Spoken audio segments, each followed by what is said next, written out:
নমস্কার, আমি মৌমিতা। আমার কালিন্দী চ্যানেলে আপনাদের সকলকে স্বাগত জানাই। আমার গল্প পাঠ যদি আপনাদের ভালো লাগে তবে অবশ্যই আমার চ্যানেলটাকে সাবস্ক্রাইব করে দেবেন। আর যদি গল্পগুলো ভালো লাগে গল্পের নিচে লাইক করে বন্ধুদের সাথে শেয়ার করে দেবেন। সকলেই ভালো থাকবেন, সুস্থ থাকবেন আর ভালো ভালো বই পড়বেন, গল্প শুনবেন। আজকে আমি পড়ব লীলা মজুমদারের খেরোর খাতা বই থেকে একটি ছোট গল্প। গল্পটির নাম দজ্জাল মেয়ে। পৃথিবী জুড়ে সবাই যখন নারীর অধিকার নিয়ে আন্দোলন করে আমার তখন হাসি পায়। কারণ আমাদের দেশে এতকাল মিটিং টিটিং না করেই হাত রুটির বেলনা আর মুড়ো ঝাঁটার সাহায্যে আমরা যে অধিকার নিজেদের রক্ষা করে এসেছি তার ভুরি ভুরি প্রমাণ পাওয়া যায় দেখতে। বক্তৃতা করেও যা হয় না সে চেষ্টাও নিরিবিলিতে প্রচুর করা হয়েছে। একটা সামান্য কাঠের বেলনা দিয়ে যদি তা সম্পন্ন করা যায় তাহলে মন্দ কি? ভেবে দেখুন কত সময়, পরিশ্রম আর খরচ বেঁচে যায়। দাক্ষিণাত্য আমাদের এক বন্ধুর দেশ। সেখানকার মেয়েরা কোনো কালে পর্দার আড়াল হয়নি। তাদের আচার আচরণ দেখে এখনো তার পরিচয় পাওয়া যায়। কি তাদের দাপট, দেখে ভক্তি হয়। তারই মধ্যে আমাদের বন্ধুর পিসিমা ছিলেন অনন্যা। তার ভয়ে পিসেমশাই মুখে রা কাটতেন না। বন্ধু বান্ধবরা তাই নিয়ে হাসাহাসি করতেন, বলতেন হে রাম, বউকে ভয় পায়। গায়ের কুয়োতলার সামনে শম্ভু বলে এক বন্ধুর বাড়িতে রোজ তাদের বৈকালীন আড্ডা বসত। গায়ের গিন্নিরা আর মেয়েরা ওই সময় পানীয় জল তুলতে এসে কুয়োর পাড়ে গল্পগুজব করত। একদিন তাদের মধ্যে পিসিমাকে দেখে শম্ভু বলল, ওই যে তোর বউ। তুই তো ওর সামনে ঠোঁট ফাঁক করতে ভয় পাস। তাই শুনে বাকিদের কি বিশ্রী হাসি। পিসেমশায়ের আঁতে ঘা লাগলো।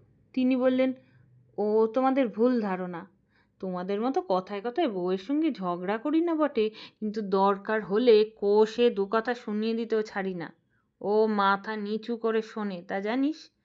ওকে আমি থোড়াই কেয়ার করি। চাও তো তার প্রমাণ দিতে পারি। বন্ধুরা আরও মজা পেয়ে বললে, বেশ, 10 টাকা বাজি। কাল বিকেলে তুমি আমাদের সামনে বউকে আচ্ছা সে দু কথা শোনালে, ও কেমন করে নিচু করে শোনে মাথা, তার প্রমাণ দিও। বাড়ি ফিরেই পিসেমশাই পিসিমাকে বললেন, কাল কাল 10 টাকা রোজগার করতে চাও? পিসিমা ইডলি তুলতে তুলতে বললেন, কি করতে হবে? পিসেমশাই ঢোক গিলে বললেন, ও কিছু না, ওই আমি কুয়োতলায় গিয়ে তোমাকে দুটো কড়া কথা বলবো, তুমি মাথা নিচু করে শুনবে। পিসিমা ইডলির পাত্র চাপা দিয়ে বললেন, 11 টাকা। পিসেমশাই বললেন, আচ্ছা বেশ বেশ, তাই সই। আত্মসম্মানের কাছে একটা টাকা কিচ্ছু না।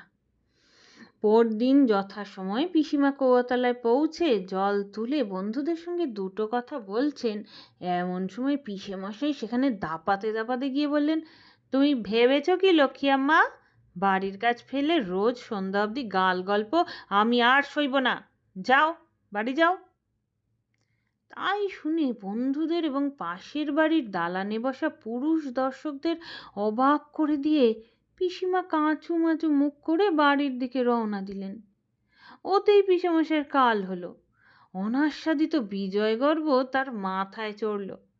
গিন্নিকে মাথা নিচু করে বেনি দুলিয়ে চলে যেতে দেখে তিনি আর লোভ সামলাতে পারলেন না, দিলেন বেনি ধরে হ্যাঁচকা টান।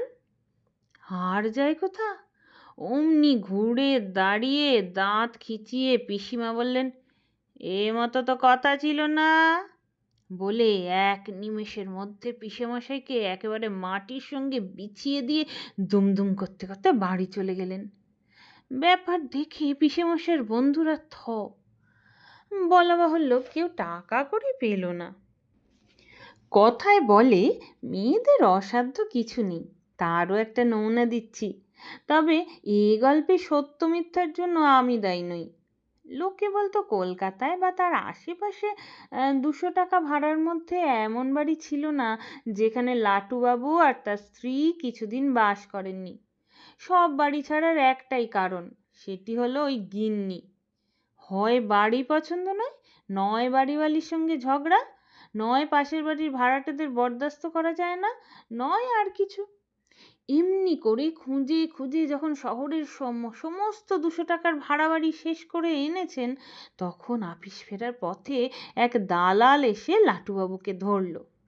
বেহালা অঞ্চলে নাকি একটা চমৎকার বাড়ি পাওয়া যেতে পারে, সেখানে এক রাত বাস করতে পারলে পরে 6 মাস ভাড়া দিতে হবে না, এবং তারপরে ওই 200 টাকা।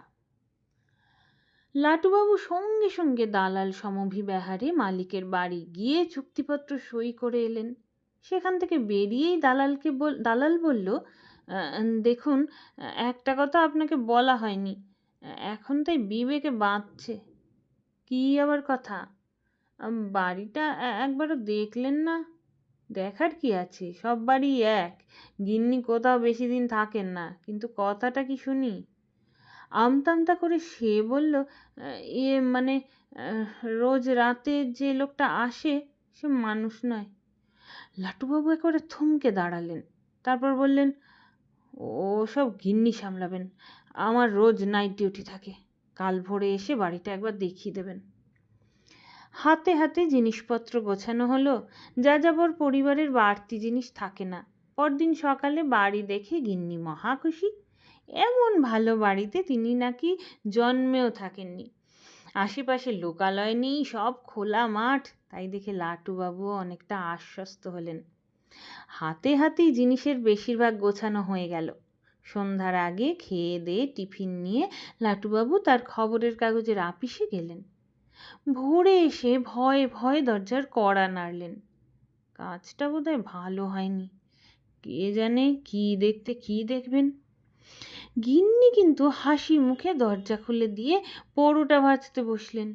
খেতে খেতে লাট্টুবাবু চারিদিকে চেয়ে দেখলেন সব কিছু কাল যেমন রেখে গেছিলেন তেমনি আছে, খালি শ্বশুরমশাইয়ের কাঁঠাল কাঠের মুগুরটা তাকের উপর শোভা পাচ্ছে।